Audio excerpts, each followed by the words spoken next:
Hello, everybody, and welcome to Shadow at Night. This is, I was almost going to say 2024. I went 20, I'm habit, right? It's a habit of mine. It's habitual. You say 2024, you say it 360 times in a row, and why not 361, right? But it's a new year. New year, new me. It is Thursday, January the 2nd, 2025. And on the show tonight, with Trudeau's plummeting numbers, a lot of pundits out there speculating he might prorogue Parliament. This means, in case you're new, to just delay Parliament, to stop Parliament, to pause Parliament. And with that, everything else gets paused. All of the bills that have been debated for the past couple of years. And it takes a long time in most cases to get a bill through, from its introduction all the way to royal assent from the Governor General. It takes probably on average about 18 to 24 months. And there's all kinds of ugly bills out there the Liberals want to pass, including C-293 and C-63. But if they prorogue, they have to start from the beginning again, unless they get a special order paper that's got to be voted on by not just the majority of the House, but unanimously by the House. So this is a big deal for Trudeau. But even with that, some are saying he might try to pull it off just to delay the inevitable. He wants to be the president of the G7 summit in Kananaskis coming up in June or July, I think, and that would be the feather in his cap. He wants to hang on that long, but it doesn't sound like the opposition parties are going to let him, or the people of Canada for that matter. We're going to show you an interesting poll that came out on Christmas Eve in just a couple of minutes, and once we get past that, Jordan Peterson dropped a massive 90-minute interview with Pierre Poilievre today. I want to play you a couple of minutes of that interview. You can go watch the full thing on YouTube when you've got some time, but I watched part of it today, and there's a couple of minutes that I'm pretty uncomfortable with. We're going to play those couple of minutes for you. And bird flu. The push is on, my friends. Dr. What's your name? Lena Ren. She was on CBS's Face the Nation this past weekend, like the weekend, not New Year's Day, talking about what the Biden administration should do. Well, they still have time. And she's talking about the same stuff they talked about in COVID. And by the way, we'll give you a description of exactly who this Dr. Lena Ren is before we play that interview in about 10 minutes' time. The show, as always, is brought to you by Canada Nano Silver, CanadaNanoSilver.com. Kevin and Anna are in Mexico right now enjoying the sun, and I wish them well. Happy New Year to you guys. Also, a couple of things real quick. Maggie Hope Braun had a birthday in the past couple of days. It's a big one. I'm not going to say the number because that would be rude, but if you guys are in touch with Maggie, give her a happy birthday, or you can write it here in the comments. Maybe she's watching tonight, and I'm sure she would appreciate that. Maggie Hope Braun has been doing some excellent work on behalf of townships and municipalities all across the country, fighting off the ICLEI agenda from the United Nations. You can find her on Kickley on Substack. And my friend Suzanne Mariani had a birthday this past Tuesday, so happy birthday, Suzanne. Canada Nano Silver, the immune gummies. Simplify your daily immune support with convenient and delicious Nano Silver immune gummies. Each serving contains powerful triple action Nano Silver, elderberry, vitamin C, zinc, and vitamin D3 to help supercharge your immune system. Safe and proven Nano Silver works alongside your body's own immune system to help you stay healthy and strong for everything that life throws at you. And they taste really good too. More information. And by the way, I was looking just about a half an hour ago. I thought, I haven't read this in a while. I should probably read some of this on the show at some point. But the benefits of this particular product, silver is good, but this particular product is like super silver. And the benefits are absolutely amazing. And all of that information is right here on the website, should you choose to look at it. It's really not long, tedious reading. It's pretty to the point, actually. And there's an interview with me and the inventor of this stuff, Dr. Keith Mahler, on the page as well. CanadaNanoSilver.com. If you're looking for a retail location near you, you can find one on the retail locations tab. And if you would like to become a retailer of these awesome products, get a hold of Kevin and Anna through the contact tab at CanadaNanoSilver.com. Again, that is CanadaNanoSilver.com. All right, let's go say some quick hello. Sherry is watching tonight on X in Winnipeg. Hello, Michael. watching in Brampton. Carla is watching in Calgary. Hello, Debbie. In Kipling, Saskatchewan. Rock Girls watching on YouTube. I wasn't sure I was going to put the live show on YouTube tonight, but then I thought, what the hell? I mean, if they get rid of my channel, they get rid of my channel. If they don't, they don't. I mean, I've got some graphic video to play for you guys tonight from couple of those New Orleans the New Year's Eve disasters in the United States, one in New Orleans, one in Las Vegas. Heather is watching tonight from Edmonton. Hello, Mimi, watching in Austinfeld. Jonathan's watching in Newcomerstown, Ohio on YouTube. Wayne's on X. Wayne and Patty watching from Norwich, Ontario. Lulu, Kathy, Linda, Barbara, Dale is watching in the Dominican Republic and La Romana or La Romana. Yeah, I was down there once, years and years and years ago. I forget where I was, though. Puerto Plata, maybe? Can't remember. Whatever platform you're watching on, wherever you are watching from tonight, you guys, don't forget, get this out there to as many people as you possibly can. Like and share. Like and share. And if you're only following me on one platform, for goodness sakes, make it two. Give yourself a backup and become a member, an all-access member on the website for extra content. Tonight, we have a brand new part of the fall of the Cabal, which I didn't think was possible because Janet Osibard, the woman who was putting it all together, is now dead. However, her partner put together the fall of the Cabal, the conclusion, part 1, which we're going to have for you guys tonight on the extension after 9 o'clock Central on shadowdavis.com. So if you're not a member yet, I strongly urge you to go and become one ASAP. It's actually pretty cheap to do that. Leger poll came out on Christmas Eve, and it shows some bad signs for Justin Trudeau. Everybody was talking about the latest, which Angus Reid poll that showed the Liberals with the seat projection getting like 6 seats. And this one is just as bad, nearly. Some of the key highlights of this latest survey by Leger say, despite a tumultuous week in Parliament, voting intentions remain stable.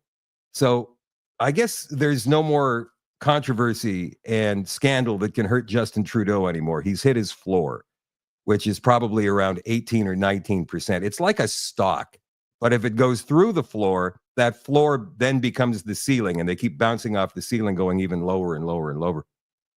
Conservative Party is currently leading by 23 points ahead of the Liberals. If a federal election were held today, 43% would vote Conservative, 20% would vote for Liberals, and the NDP trail at 19%. Nearly 3/4 of Canadians, this is 72% of us, say they are dissatisfied with the Trudeau government. This represents an increase of 3 points compared to the previous measurement. Justin Trudeau is now in 3rd place among party leaders who would make the best prime minister, representing a 4-point decrease since the beginning of December. Poilievre is first at 31%, followed by Jagmeet Singh at 13%. Good grief, these numbers are terrible for the NDP too. 7 in 10 Canadians, 69%, believe Justin Trudeau should resign to allow someone else to lead the Liberal Party in the next election. This marks a 7-point increase compared to September 2024, the last time the question was asked. Among conservative voters, blah, blah, blah, blah, blah. So you get it. It's the same kind of thing. So we're hearing that, you know what? I got to get rid of this picture of me behind me because it's redundant and I keep forgetting to take it off during the intro for some reason. Usually I have this black slate thing you guys can see all around me there, but I had the picture of me, and it's also kind of embarrassing. This big picture of me behind me. It's like Impractical Jokers or something. So everybody is talking about proroguement. What is proroguement? I explained it to you earlier. Will he try to do it? Look at Trudeau's Ontario caucus, because all of the parties have got different provincial or regional caucuses, right? And the Liberal Party has got an Atlantic caucus, they've got a Quebec caucus, they've got a Ontario caucus, and they've got a Western caucus. And I think there's about 6 people in that one. The Ontario caucus is by far their biggest, and they have told Justin Trudeau they want him to resign. The Atlantic caucus has told him they want him to resign. And just in the past couple of days, the Quebec caucus apparently all agreed that they need him to go. I think they have 50? No, not 50, maybe 40 MPs in Quebec. So that's huge. That's all of Justin Trudeau's support out the window. So with that in mind, he might say, all right, hold on. If there's a confidence vote coming, like the Conservatives say there is, because they're going to start one in committee next week, next Tuesday, and they're going to work it until they can get it to pass in committee, and then they'll bring it to the House of Commons when they sit back down on January 27th. It could be read on January 30th. That's pretty early. Earlier than I think Trudeau was anticipating. So he might try to say, whoa, prorogue Parliament. But can he do that? Well, the Governor General would look around and go, why are you doing this, Justin? Well, I'm gonna lose my job. It's not good enough. But this is something interesting I found today in the Winnipeg Sun. Expect a court challenge if Justin Trudeau puts Parliament on pause. A court challenge. Huh. Justin Trudeau should get ready to go to court if he prorogues Parliament to dodge an expected non-confidence vote this month, says one legal activist. Duff Conacher is the head of citizens group Democracy Watch, said he'll be keeping a close eye on the Prime Minister's actions in the coming days. He says Democracy Watch will consider filing a court challenge if the Prime Minister asks the Governor General to prorogue Parliament at a time where it's clear that prorogation is a self-interested move to protect the interests of the Liberal Party by preventing a majority of MPs from voting non-confidence in the government. Conacher said in an email to the National Post on Tuesday, it's not just to protect the Liberals, it's to protect himself. He doesn't give a rat's ass about the rest of the party. He cares about himself. Come on. Conacher said he regrets not filing a court challenge to stop Stephen Harper's late 2008 shutdown of Parliament, which he called a perfect situation for the courts to rule on whether such a prorogation is legal. But he'll still have legal precedent to point to following a recent United Kingdom decision putting a cap on the British Prime Minister's use of prorogation. Remember, they run the same system we run, the Westminster Parliament, the Westminster, what do they call that? Yeah, Westminster parliamentary system. Anyway.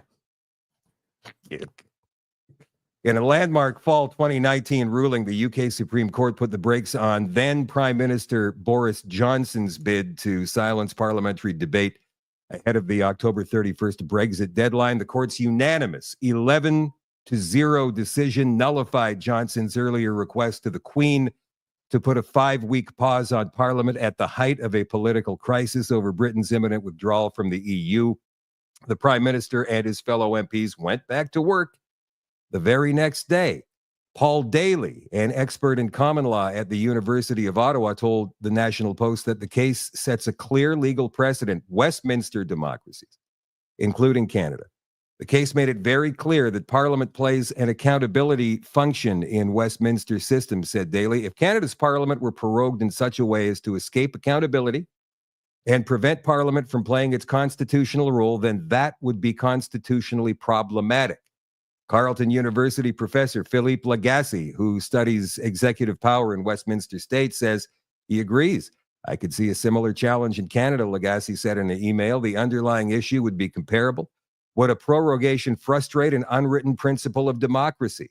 Constitutional scholar Stefan Serafin said the challenge would likely be put to the federal court, which hears disputes over the federal government's lawmaking powers. One jurisdiction is established. The court could grant declaratory relief. Wow, that's a toughie.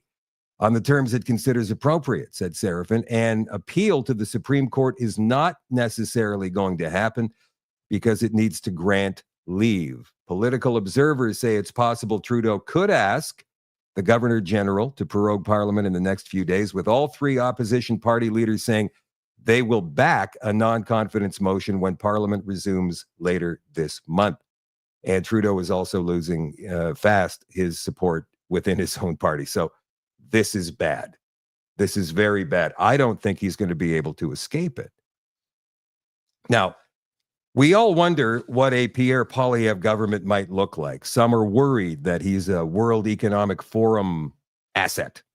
Some say he's not conservative enough. Some say he's a pawn of whatever cabal. So he's got this interview with Jordan Peterson that dropped today on YouTube, all the big platforms, lots of clips of it flying around out there on X. And I clipped this 2.5 minutes out of it, and I found it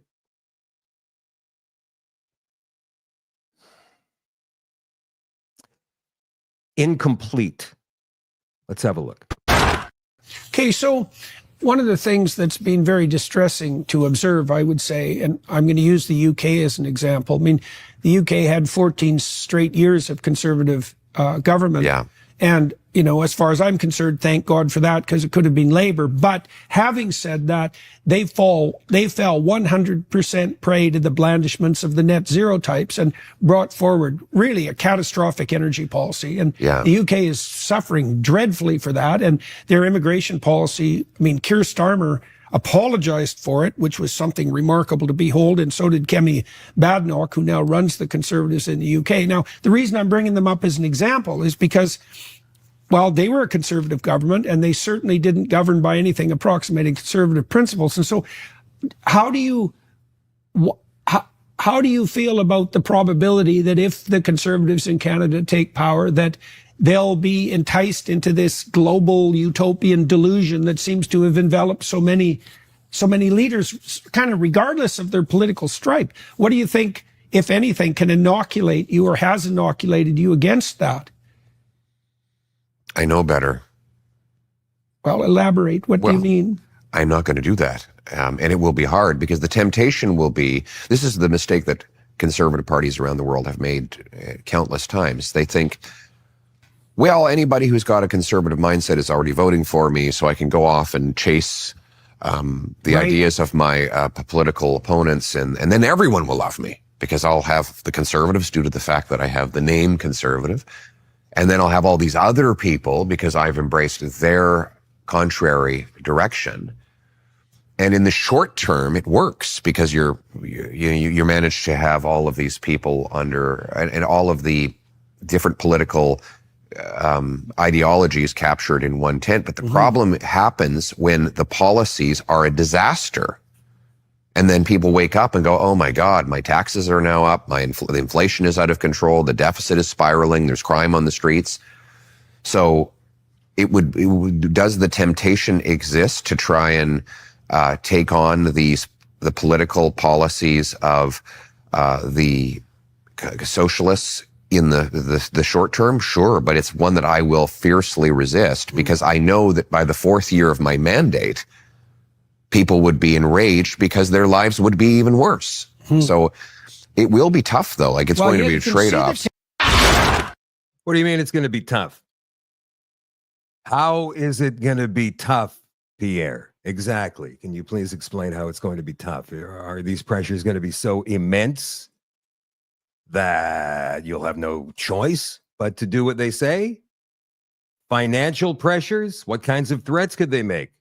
Big, huge donors to the party pulling out their money? Exactly why are you saying it's going to be tough? Shouldn't be tough.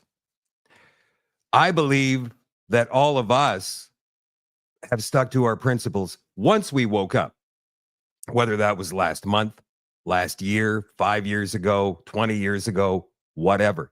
And we've all been called names from people close to us. We may have lost jobs, we may have lost money, we may have lost family members, but we stuck to our principles because we knew what we were doing, and still are doing, is the right thing to do. It has nothing to do with outside pressures. I don't find it difficult at all. When you're sticking to your principles, they keep you upright. This is something I learned through my entire life. And now you're telling me that it's wrong? I don't think so. So what is tough about standing up for your principles, especially as the leader of a nation, when you have promised 40 million people what you're going to do, and all of a sudden some people come out of the woodwork with money and they say, Pierre, we want you to do something different? How is that even a temptation? How is that? I don't get that. That left me scratching my head. So ultimately, what I think is that Polyev is obviously the best choice that we have in this upcoming election, whenever it is, whether it's in February, March, or October, whenever. Because Maxime Bernier does not have a chance. And I've gone through all of that before, so I'm not going to go through it again. But I think this all has to play out. So let's just say Polyev succumbs to these pressures, these outside pressures, even though I think they'll be lessening with Trump in the White House. Then Canadians, all Canadians, will be able to see for themselves that no matter who's in charge, it's a disaster, and that we need massive change, and that change needs to come from us in some way. And now, the second that you say something like that, people always say, "Oh, what are you going to do? Go take over the Capitol?" No. But you get, the trucker convoy was huge. You get something 10, 20 times that size. What are they going to do? What are they going to do? But at the same time you're doing that, you also have to surround the media headquarters in Toronto and say, exactly what are you guys saying about us? Let's make sure that we print and talk about the truth this time, shall we? We need to be even tempered. We cannot fly off the handle, as we've seen some people do, whether it's on video or in person over the past 4 years. And I totally understand the frustrations that every single one of us has faced, the disappointments, the angry moments. I get it. But we still need to be able to communicate to those people who are in the middle. That soft middle, by the way, is shrinking.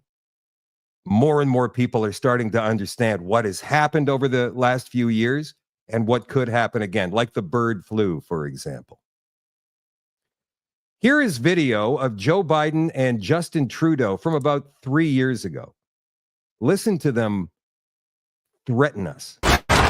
Our vaccination rate, protect ourselves and others with masking, expanded testing, and identify people who are infected. We can and we will turn the tide on COVID-19. It'll take a lot of hard work. It's going to take some time. Many of us are frustrated with the nearly 80 million Americans who are still not vaccinated, even though the vaccine is safe, effective, and free. Vaccines provide strong protection for the vaccinated. We read about and hear about and we see the stories of hospitalized people on their deathbeds among the unvaccinated over the past few weeks. This is a pandemic of the unvaccinated. The unvaccinated overcrowd our hospitals, are overrunning emergency rooms and intensive care units, leaving no room for someone with a heart attack or pancreatitis or cancer. This is not about freedom or personal choice. It's about protecting yourself and those around you, the people you work with, the people you care about, the people you love. My job as president is to protect all Americans. So tonight, I'm announcing that the Department of Labor is developing an emergency rule to require all employers with 100 or more employees that together employ over 80 million workers to ensure their workforces are fully vaccinated or show a negative test at least once a week.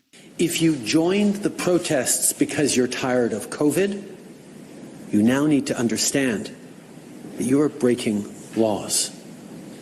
The consequences are becoming more and more severe. You don't want to end up losing your license, end up with a criminal record, which will impact your job, your livelihood, even your ability to travel internationally, including to the U.S. But it's time to go home. It's time to bring your kids home from this protest. It is now an illegal protest, and the consequences on them and on their families will be significant if they choose to continue with this illegal activity. All right. So, first of all, Biden's vaccine mandate there was struck down by the Supreme Court in the United States. And Justin Trudeau's invocation of the Emergencies Act, which is that speech, that's the speech he made after the invocation of it, said it's now illegal, right? No, it's not illegal. Protesting in Canada is absolutely legal. And that was struck down by the Federal Court of Canada almost exactly a year ago. They were both of these guys trying to pass illegal and unconstitutional laws. The question is, are they going to try it again? Because here comes the bird flu. And remember, you could take that video that I just played there and you could play that for friends and family. And then you can say, no, what they did was illegal. Illegal. The president of the United States, who, by the way, is the leader of the free world, and the prime minister of our country both lied to us repeatedly, and those are great examples, and then tried to pass illegal and unconstitutional laws that were later struck down by the Supreme Courts. The Supreme Court in the United States, the federal court in Canada. What they did was wrong. What they did should have them up on charges. We know this. And have they learned a lesson? Any of them, not Trudeau and Biden, but just the cabal in general, the New World Order, the pushers of pandemics. Have they learned anything? Or are they going to try the same playbook again? And the reason that I ask is because I collected a couple of articles in the last couple days here. And they range from hilarious to ridiculous to frightening. If you're a normie, they're frightening. If you're like us, we go, oh, man, here we go again. This is from the InsideHalton.com. This is a regional kind of newspaper for the outside the Metro Toronto area. Recall issued for cat food sold in Canada and U.S. after cat dies from bird flu contamination. One cat died as a result of eating Northwest Naturals feline turkey recipe raw cat food. This is newsworthy. InsideHalton.com seems to think so. Is that the cat or is that just a cat? An Oregon pet food company. This didn't even happen in the Halton area, Milton, or any of those areas that this newspaper is for. This is from Oregon. Or is it just where the pet food company is from? An Oregon pet food company has issued a voluntary recall after a cat died after consuming its product, which tested positive for bird flu. Northwest Naturals issued a voluntary recall on Christmas Eve for one batch of Northwest Naturals brand 2-pound feline turkey recipe raw frozen pet food after it tested positive for a highly pathogenic avian influenza, hypi virus, more commonly known as bird flu. Our hearts go out to the pet owner, the company's website reads. Testing by the cat's veterinarian prompted a call to the Oregon Department of Agriculture. Yeah, this is from Oregon, which confirmed the presence of the hypi virus in this one package. Okay, so that's one thing. And then we've got this from the National Institute of Standards and Technology. Let me make this bigger because it's kind of small. I thought I had that up to 150. I don't. All right, now I do. The NIST, the National Institute of Standards Technology, is releasing a non-hazardous synthetic genetic material that will aid in the development of new diagnostic tests for the H5N1 virus. So they've already got it planned how you're going to test yourself. The material was developed in collaboration with the U.S. Centers for Disease Control and Prevention. NIST is doing this work to aid the nation's pandemic preparedness and response efforts to bolster the nation's preparedness for a pandemic. Yeah, they developed here you go. Just stick this in your ass and we can see if you got bird flu in 30 seconds if it turns red. Addressing the H5N1 threat. It's currently a low-risk threat to human health, even though there's dozens of articles out about it in the last couple of days. However, recent highly pathogenic strains affecting cattle and poultry have raised concerns about human infection and the risk of a pandemic. There are currently a limited number of diagnostic tests for the virus on the market. One developed by the U.S. Centers for Disease Control is available in the U.S. and distributed to around 100 local and state labs.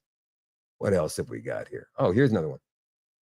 Poultry farmers and hunters in Delaware are being asked to take precautions as state officials investigate a possible bird flu outbreak among snow geese in coastal Sussex County.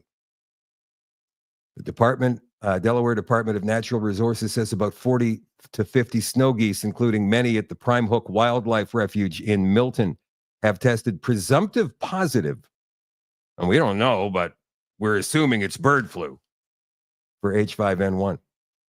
The agency has also received calls about sick birds in the surrounding area. I'm going to play you a video of a woman who was on Face the Nation from CBS in just a couple of minutes. Her name is Dr.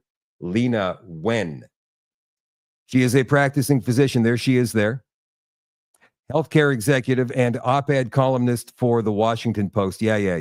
Let's get it. She's one of these TV doctors, right? So CNN, MSNBC, BBC, PBS, NPR. She was also Baltimore's health commissioner for a time. She is a member of the Young Global Leaders from the World Economic Forum. She is a member of the Council on Foreign Relations. What a dead giveaway. And she's a past president of Planned Parenthood. I wasn't going to play you guys this entire segment from Face the Nation. I was trying to pick out different spots, and then I went, no, all of this. You need to see all of this. How will normies out there react to something like this? So here is Dr. Lena Wen on Face the Nation. So we've already seen this year that there have been a number of mammalian species close to humans that now have bird flu outbreaks. We have outbreaks in poultry in all 50 states. 16 states have outbreaks in cattle. In California, in the last 30 days, there have been more than 300 herds that tested positive. And now we have 66 cases of bird flu in humans. And this is almost certainly a significant undercount because we have not been doing nearly enough testing, so we really don't know the extent of bird flu that's out there in humans. But this particular case, it's someone who is severely ill, but not only that, researchers have isolated the virus in this individual who is sick in Louisiana, and they found that this particular strain of the virus appears to have acquired mutations that make it more likely to bind to airway receptors. Bird flu has been around for a long time. About 30 years. Yeah, exactly. But it hasn't been a major issue in humans because while it spreads among birds, it hasn't really spread among mammals. Why not, Dr. Wen? Because viruses don't really do that, according to many scientists, unless they've somehow been altered. But now there is this mutation, and there's another concern now, Major, too, which is that we're in flu season, and it's possible that a single person could have bird flu and seasonal flu at the same time. Something called reassortment. That's right. Where things change because of one illness becoming another illness through reassortment of a mutated. That's how they tried to explain COVID taking over the flu. Where did the flu go? Remember those 2 or 3 years in a row where there was no flu? Well, it's reassortment. COVID ate the flu. Virus. That's right. And so the viruses could exchange genes. You could develop a new hybrid virus. And if you now have a virus that's more contagious and causes more severe disease, that's when it becomes a major threat to humankind. What should be happening in the Biden administration right now that isn't going on? Yeah, there are two main things that they should be doing in the days that they have left. The first is to get testing out there. I feel like we should have learned our lesson from COVID that just because we aren't testing, it doesn't mean that the virus isn't there. It just means that we aren't looking for it. We should be having rapid tests, home tests available to all farm workers, to their families, for the clinicians taking care of them so that we aren't waiting for public labs and CDC labs to tell us what's bird flu or not. And the second very important thing is this is not like the beginning of COVID where we we're dealing with a new virus, we didn't have a vaccine. There actually is a vaccine developed already against H5N1. The Biden administration has contracted with manufacturers to make almost 5 million doses of the vaccine. However, they have not asked the FDA to authorize the vaccine. There's research done on it. They could get this authorized now and also get the vaccine out and to farm workers and to vulnerable people. I think that's the right approach because we don't know what the Trump administration is going to be doing around bird flu. If they have people coming in with anti-vaccine stances, could they hold up vaccine authorization? If they don't want to know how much bird flu is out there, could they withhold testing? I mean, that's a possibility. And I think the Biden administration in the remaining days should get testing and vaccines widely available so that at least it empowers state and local health officials and clinicians to do the right thing for their patients. Dr. Wen, is bird flu in humans super dangerous? Well, the World Health Organization estimates that in prior outbreaks of the bird flu, that the mortality rate is 52%. 52%. However, in this most recent outbreak, it seems that most cases have been mild, and maybe some people even have asymptomatic infection. But the question is, we don't know what happens when bird flu affects more vulnerable.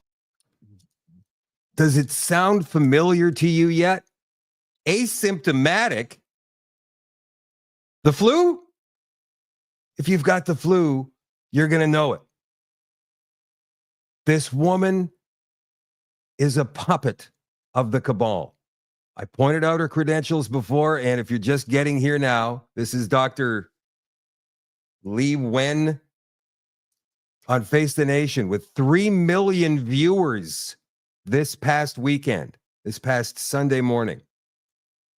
She has been told, you got to scare people. Vulnerable individuals. People infected so far in the U.S. have been mainly farm workers who are working, presumably generally healthy, as opposed to what happens when you get to children, to pregnant women, to older individuals with chronic illnesses.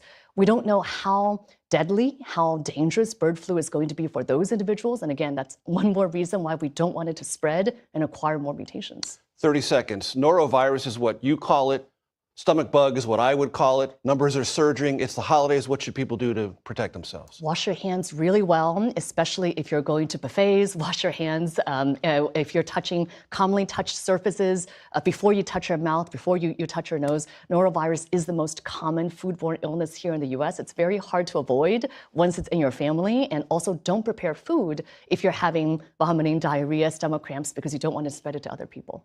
Dr. Lena Wen, thank you so much for your expertise. We really Dr. Lena Wen. I forgot her name earlier. Dr. Lena Wen. Now, I was going to cut it there, but she goes on for a few more minutes, and I thought, no, I gotta show you guys this. appreciate it.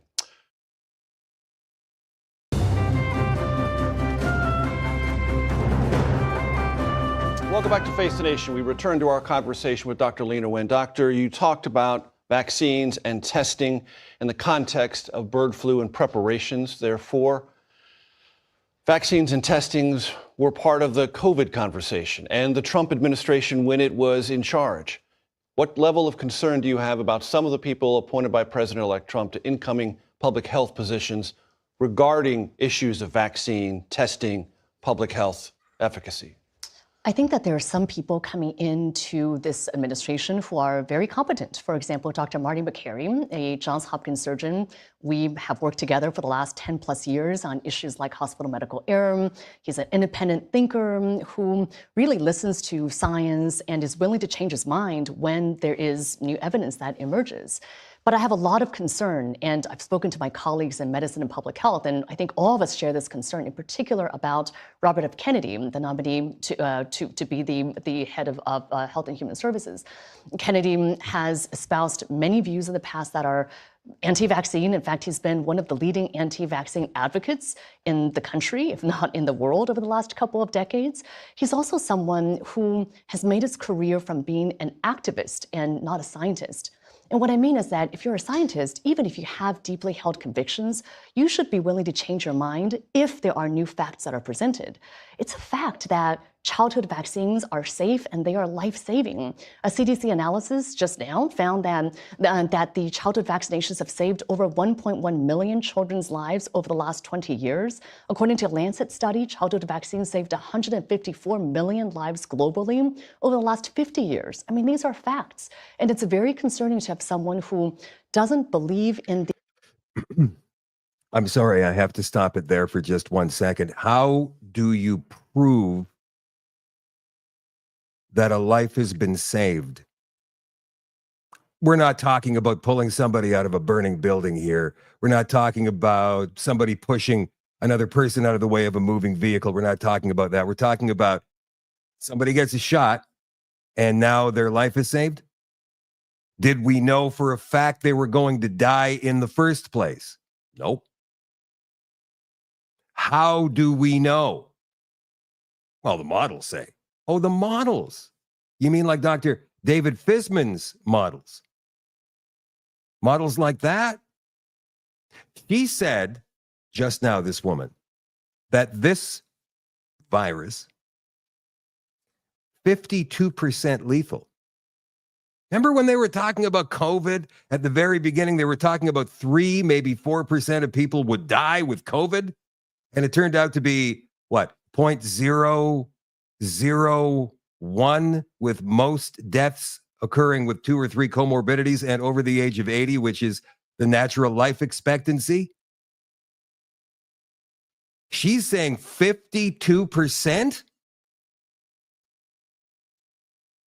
But she comes across very knowledgeable, doesn't she? She comes across as somebody that people can trust, right? That's why she's perfect for them. And now she's calling out RFK, who for the past 30 years has been studying these things and completely and totally understands what they really are. We're going to continue the last couple of minutes here.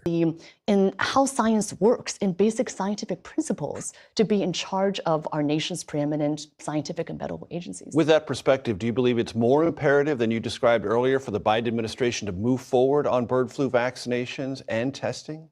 Well, that's exactly it. I don't want to wait for the Trump administration to potentially hold up the vaccines, saying that they want more evidence. Look, evidence is always good and facts are always good. New research is always good. But you also have to weigh that against a potential catastrophe, as we could be having for bird flu, the way that we had for COVID. There's no reason why we should hold off on getting more testing. We need to know how much bird flu there is out there. We need to know if there are new mutations that are being developed. Other countries also need to know so that they can prepare as well. And I think it's a major problem that in the US, we have been holding back on testing and also holding back on getting the vaccines deployed that are already developed. Dr. Lena Wen, thank you so much for your expertise. Thanking you twice, and a Happy New Year to you. Thank you to you too, Major. All right, I'm going to take that off the screen for a second. One thing I didn't do. Did you notice a slight accent? Oh, yeah. Born in Shanghai, China, January 27th, 1983. To Ying Sandy Zhang and Xiaolu Wen. Wen moved with her parents to the U.S. when she was 8, by then having the English name Leanna Cheryl Wen. Granted political asylum, the Wen family lived in East Los Angeles and Compton. In California in 2003, Wen and her family became U.S. citizens. Does it remind you of a certain Canadian doctor who pretty much runs the medicine show up here? That was 7 minutes and 52 seconds of pure propaganda. Once again, I remind you that Dr. Lena Wen is a member of the World Economic Forum Young Global Leaders, and she is the former president of Planned Parenthood, an abortion pusher. And somehow she's become a TV doctor who appears on all the big left-wing networks. Never gets challenged at all. She is an authority somehow on public medicine, even though she doesn't have a background in it. Not in this. I find that all very, very interesting. And they're doing it again. When they pull out somebody like that, I mean, you know, we can scoff and we can laugh at all the minor little local stories about cat food and the fact that they're coming up with some sort of detection device so we can find out if we have H5N1 or not, because apparently you can walk around asymptomatic just like you could with COVID, remember? But when they pull out somebody like that, they're pulling out the big guns and they're putting it on national television on probably one of their highest rated shows next to 60 Minutes. That's CBS Face the Nation. They want people scared again. They're going to try something. They're going to try something just like we have been talking about. And in the meantime, keep the chaos going. Keep the people distracted. Keep the chaos. Keep it moving. Keep it moving. Look at what happened on New Year's Eve. Well, Mayor Olivia Chow of Toronto thinks New Year's Eve was fantastic. A little rain couldn't dampen the fun and the fireworks on the waterfront last night. I had so much fun joining everyone to ring in the new year. Really? Well, let me see here. I've got some video that shows the opposite of what happened in Toronto on New Year's Eve. Here you go.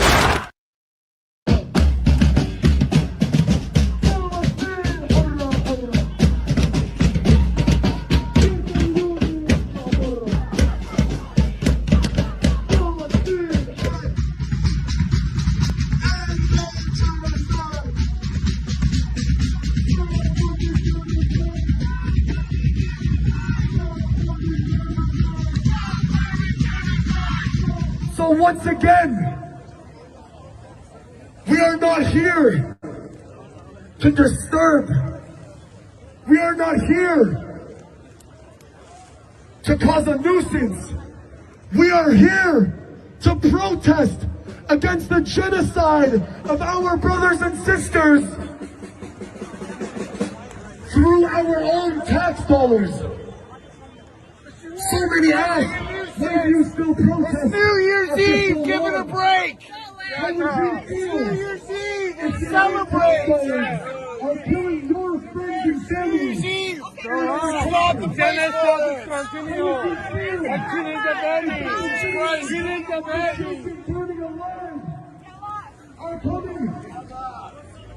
Where's the Canadian flag? Israel is a terror state! I couldn't make out what he said there. Wasn't nice, I'm sure. One guy has the nerve to stand up and say something. Where's everybody else? And again, I have to ask the question. Justin Trudeau says, and you know, many people in CSIS and the RCMP have been saying, well, the biggest problem when it comes to terrorism in Canada is far-right extremism. Far-right skinhead groups like Diagolon. Where are they? Do you think if these groups existed in the way Justin Trudeau describes and CSIS and the RCMP, that they wouldn't be out there kicking some of that Palestinian ass, especially on New Year's Eve when they're trying to disrupt Canadian New Year's Eve celebrations? And where were the police? Don't you usually have to have permits for something like that? I remember being involved somewhat, not completely, involved with the organization of the Winnipeg Freedom Convoy back in 2022. And yeah, you had to have a constant liaison with the police all the time. Talk about where you're going to be, talk about what you're going to be doing, public safety, washrooms, all that stuff needed to be organized. These people just show up and they start doing their thing and the police don't do a thing to stop them. Why? New Year's Eve was rough. What happened in New Orleans? I understand that 15 people died because a madman drove into a crowd of revelers. I have a video to play for you guys. Now, I want you to understand that this video is highly graphic. Highly graphic. And if you've got a weak stomach, If you don't want to see this kind of thing, I suggest, and definitely not for kids, I suggest just turning away for the next 60 seconds or so. Now, this video does not depict the car itself. It depicts the aftermath. What you're going to see are people in shock and bodies on the ground. I debated whether or not to play this and chose to play it just so you guys could see what these people are doing and who is responsible.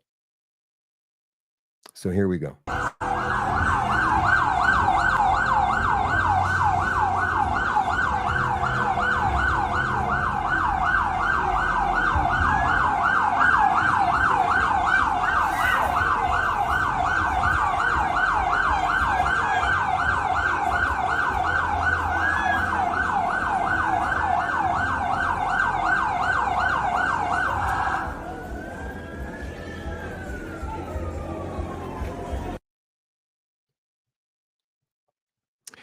This young lady here is in shock. She doesn't know what to do. And how could you? You've just experienced the worst few moments of your entire life, and you're waiting for somebody to come and help. And you're also thinking, no, that wasn't real. That didn't happen. That's just a nightmare. I'm going to wake up at any moment.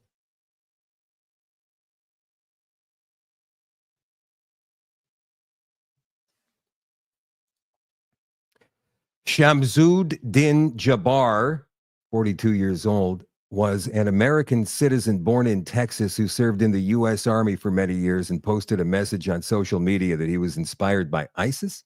What? So here he is. This is the guy.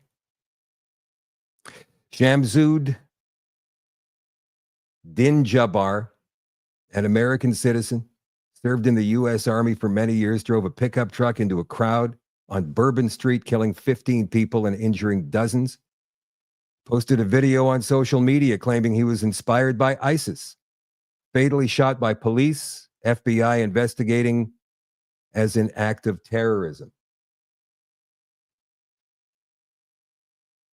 That's pretty much all we know about it, aside from the speculation that's been going on. I know that Alex Jones was talking about it earlier tonight, and he apparently had some insider sources. I'm not sure how accurate his sources or the story he's telling tonight is. Even though Alex does get a lot of stuff right, he doesn't get everything right. And right now, I believe that a lot of this is speculation. And I know that there's a lot of people out there who are speculating, what is this? Is this guy part of a sleeper cell? Is more stuff like this going to be happening? Because we've let a lot of people into the country. But hey, wait a minute, hold on. He was an American. He served in the American military for years, but he was somehow influenced by ISIS to do this to people?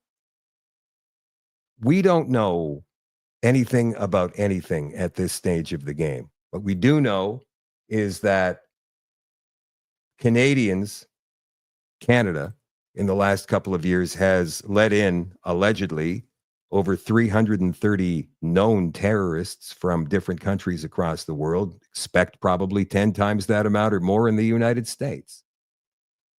Sleeper cells? For who? Is it India? Is it Iran? Taliban? We don't know exactly. Is it just to keep us off guard? Don't know. Then what happened in Vegas? Trump Tower, just in front of Trump Tower. Here's some video of that.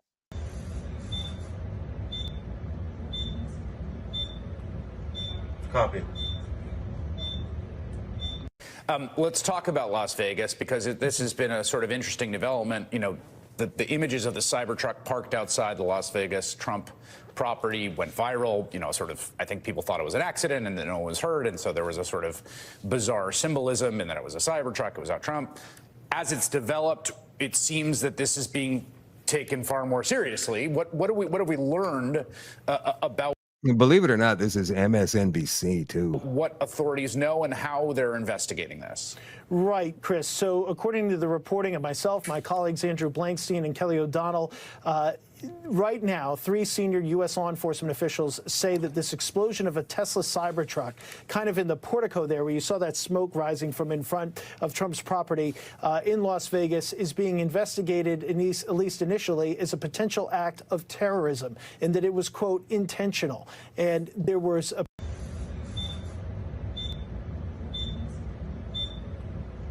Copy. Now, Donald Trump himself, well, I think Donald Trump News, there's an account on X called Donald Trump News, tweeted this out yesterday. Was this intentionally made to look like fireworks? Look at the explosion here. Copy. I don't know. Were they just jamming their thumb in our eye? Don't know. We don't know.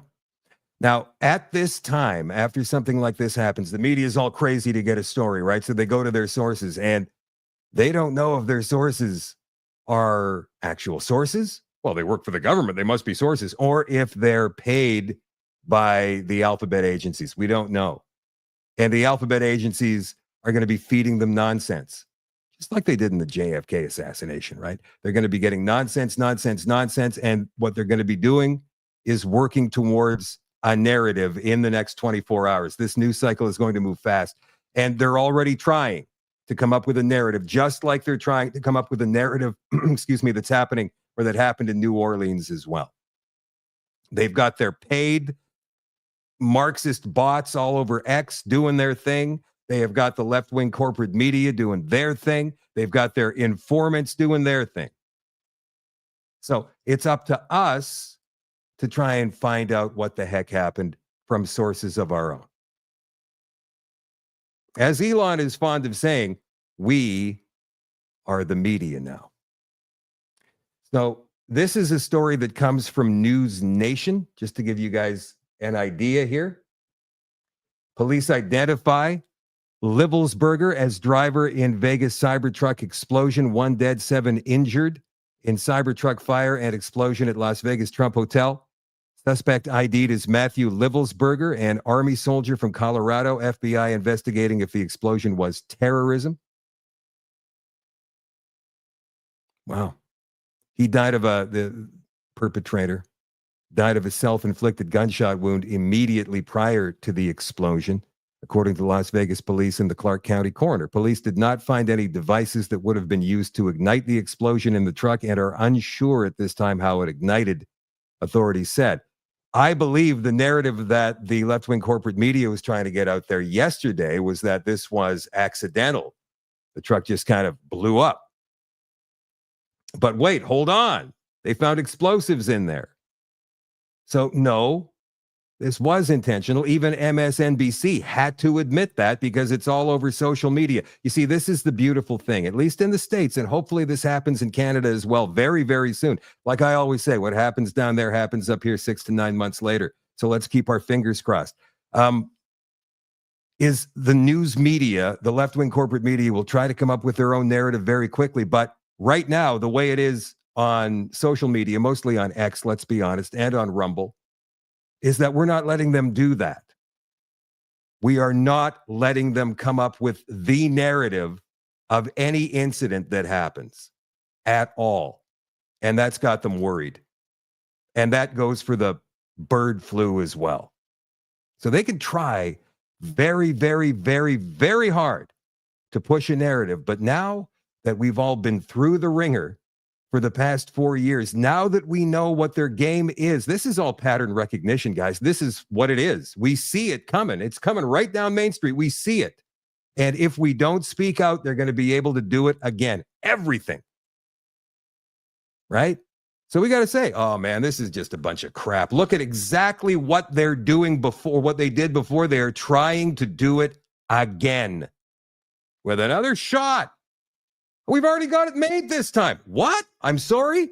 How do you know about the mutations of this particular virus? How do you know how it managed to suddenly start jumping to humans? when it's never done that before. You've already got a vaccine for a virus that you can't explain. That was the same thing with COVID too, remember? One interesting and funny thing happened on New Year's Eve on CNN. They were doing their New Year's Eve show. And there's this comedian called Whitney Cummings who was on there, and she was giving her summation of 2024. Remember, this is on CNN with Anderson Cooper and some other guy standing next to her. Watch this. Whitney Cummings, it is time for you to roast the year. Let's hear it. Feel free to heckle me. Feel free to come for me. I do believe we need to hold 2024 accountable for its behavior. That is what white women do now. We point out other things that are toxic because we don't get irony. 2024 election fried our brains. The Democrats couldn't hold a primary because they were too busy holding a body upright. Are we still rolling? Am I off? Go for it. It was amazing that the pro-choice party didn't give their voters one when it came to the presidential candidate.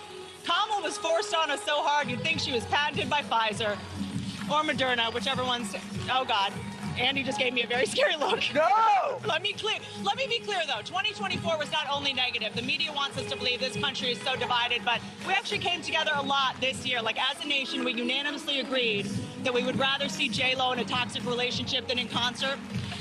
We all agreed the government totally knows what drones are and are telling us. The drones are still up there, and we have no idea what's behind them. No idea. I mean, they're still up in the sky, so I guess we can rule out that they were made by Boeing. The point is, I think we all agree on a lot of things. And since I only have a minute left live on establishment media, why don't we just say a bunch of things that we know that they'll never cover? Okay, ready, go. Trump Jr. didn't have any silverware in his house. No one thought that was weird? Are we still rolling? Crown Prince of Saudi Arabia put money into Disney, so just know there won't be any girl characters in the next Cars movie. Are we still rolling? This is wild. Why have so many presidents' chefs died? Weird. Boy Scout of America, they renamed itself Scouting America. You know who else changed their name? Sean Combs. Just saying. Let's learn something in 2025. I can't believe you guys are still letting me go. This is amazing. I love CNN. Please stop me, Andy, because I will just keep going. Happy New Year, Whitney Cummings. Am I still streaming? Yes. This is amazing. Did she do that on purpose? And look at this headline here from the Daily Beast. Comedians' wild conspiracy theory filled roast shocks CNN hosts during New Year's Eve show. I'm sorry, did you see them look shocked at all? I didn't. I thought the funniest part of her rant was her looking up at the camera every 15 seconds saying, "Are we still on? Are we still streaming? Are you actually airing this, you guys? I can't even believe it." All right, I'm going to have, I think, a special guest on the show tomorrow night. He's never been on before, but tomorrow night will be his very first appearance on the Shadow at Night live stream. Next week, we're working on our former, I hate to say this, our former EMS, Chet Chisholm from Nova Scotia. Remember the other night we were talking about all of this particularly Indian immigration coming to Canada, and Chet knows a thing or two about that, and he's working on putting his sources together. He texted me some very long messages in the past couple of days showing us why this is happening. And it happens to do with nomination programs from a few different provinces across the country. So Chet Chisholm will be guesting on the show next week, and others as they become available. Special guest tomorrow night. The show continues after 9 o'clock on shadowdavis.com for the All Access members. It's the extension, and tonight it's part one of the conclusion of The Fall of the Cabal. I thought that series was over because Janet Ossebard has passed away, but it's not. Her partner is now hosting and producing The Fall of the Cabal, at least the final few episodes. That's coming up in just a couple of minutes on the extension on shadowdavis.com. For the rest of you, I love you all. I appreciate you all. And I will catch you tomorrow night at 8 o'clock Central for another Shadow at Night live stream. Good night.